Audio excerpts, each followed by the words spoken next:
ፕሬዝዳንት ታዬ አጽቀሥላሴ ከኢኳቶሪያል ጊኒ ፕሬዝዳንት ቴዎድሮ ኦቢያንግ ንጉሚ ጋር ተወያዩ። ፕሬዝዳንት ታዬ በማህበራዊ ትስስር ገጻቸው ባሰፈሩት መልእክት ከአፍሪካ ካሪቢያን እና የፓሲፊክ መንግስታት ድርጅት የመሪዎች ጉባኤ ጎን ለጎን መወያየታቸውን ገልጸዋል። ውይይቱ የሁለቱን ሀገራት ግንኙነትና በቀጣናዊ ጉዳዮች ላይ ያላቸውን ትብብር ማጠናከር በሚቻልበት ሁኔታ ላይ ያተኮረ ነው።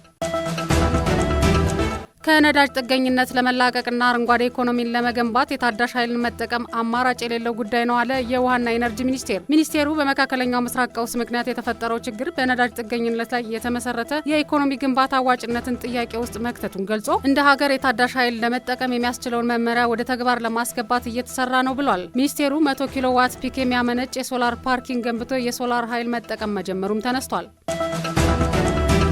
በሰላም ማስከበር የሚሰማራው የኢትዮጵያ ሰራዊት በስነ ምግባርና በጽናት የሚታወቅ መሆኑን በኢትዮጵያ ዩኤንዲፒ ተወካይ ሳሙኤል ዶ ተናገሩ። በመከላከያ ሰላም ማስከበር ማዕከል የዓለም አቀፍ ሰላም ማስከበር ማሰልጠኛ ኢንስቲትዩትና በተባበሩት መንግስታት የልማት ፕሮግራም መካከል የገንዘብ ድጋፍ ስምምነት ፊርማ ተካሂዷል። የኢንስቲትዩቱ አዛዥ ኮሎኔል ጌቱ ታዬ ገንዘቡ በዓለም አቀፍ ሰላም ማስከበር ዘርፍ የሚማሩ የማስተርስ ፕሮግራም ተማሪዎችን አቅም ለማሳደግ እንደሚውል ጠቁመዋል። ተወካዩ በበኩላቸው ኢትዮጵያ ከ1951 ዓ.ም ጀምሮ በዓለም አቀፍ የሰላም ማስከበር ስምሪት ላይ ያላትን ተከታታይና አስተማማኝ ተሳትፎ አድንቀዋል።